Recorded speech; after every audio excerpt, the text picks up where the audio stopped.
Rahim. So we continue with our principles for training the child for personality development. For a good personality, a sense of accountability is very important. Actually, this is one of the core that at the end of the day, we want that education trains a person to be self-educated, to learn how to self-educate, to learn how to self-discipline. So that is the end point that they are on their own. So this starts very early by empowering the child by giving them small tasks. There are various examples from the prophets, the two I have listed on the slide as well. But a small task as simple as in the class, even they can distribute few things among the other classmates, or even keeping certain registers. For example, I remember my headmaster used to give me keys of a cupboard where he used to keep the attendance register. That had a feeling in me, oh, yeah, that I'm important. So it's very important to create that empowerment in the children. Favoritism is, as a matter of principle, not allowed. I think this is an ayat which is repeated in every Friday sermon, everywhere. But we just, I mean, either we don't listen. This is also one of the problem with our Muslims, is that we don't listen. Fast forwarding, being perfectionist, blaming, and favoritism. These are the few things which are really can adversely affect our child development process. In advices, we should avoid long-winded sermons, and the language of the advice should be very appropriate, the tone. In fact, it should remain within the ambit of respect and compassion. Here is an example from Abdullah ibn Masud, who ranks very high in knowledge and wisdom. And he says, I don't frequent my sermons because I hate to bore my audience. So this is an important principle when we start correcting the child on some manners. We have to be brief. Survival skills and self-defense skills are extremely important for building strength and confidence in the child, particularly shooting, horseback riding, racing, swimming. These have been especially mentioned in traditions. So a prophet actually did it. He called three boys and of Ibn Abbas and said, "Oh, you make a race, and whosoever wins and comes to me, I'll give him a reward." So he encouraged playing. In today's consumer culture, drinking Coke, junk food, it's all the more important that we engage children in these sort of activities. And this shooting, targeting, archery, these are very important.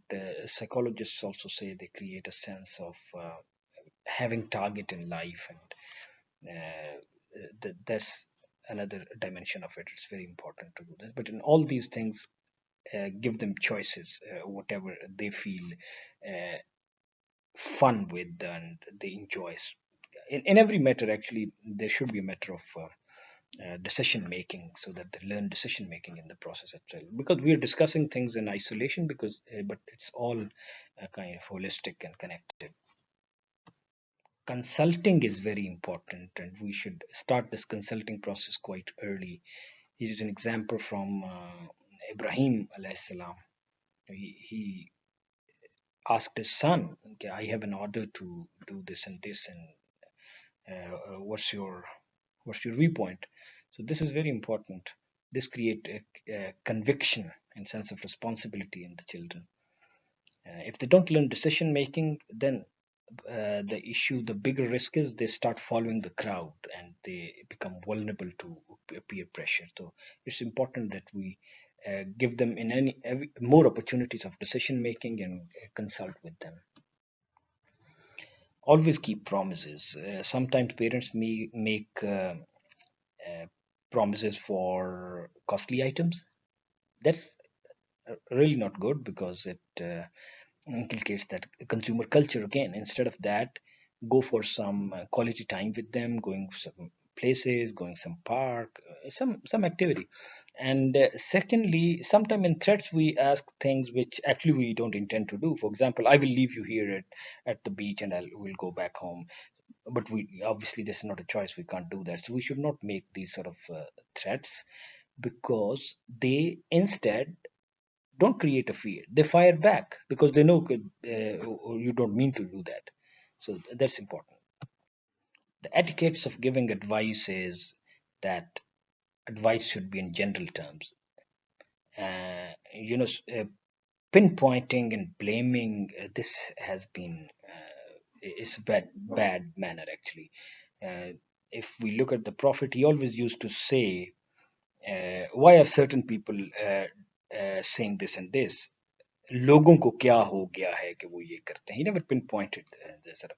So likewise, to the children also, we should talk in private, and we are in the age of rationality where kids wants to question everything. So we should encourage questioning. Try to be knowledgeable enough ourselves. Forcing them to do something without convincing, that doesn't work today. Uh, Negative things do come. We can't isolate the child from out there. So when they become a pattern, when they are repeated, negative behaviors are repeated frequently.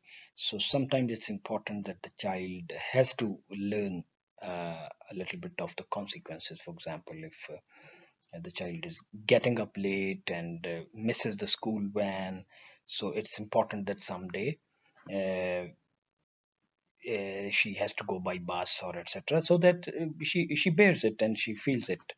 And but otherwise, if they get relaxed in certain things, etc., so in compensation, make it a rule that they do something good and better if they have uh, relaxed in doing something. For example, they got late in doing their homework and they didn't do, so ask them to, now they have to do a little bit more reading, or they will help, you will help your sister in the homework as well, sort of things. But on the past mistakes, we should not haunt them. The simple rule is of the justice is that we should pay only once for each mistake. So when we haunt the mistake again and again, so we are breaking the rule of justice. And we have to hold, and it's a longer process.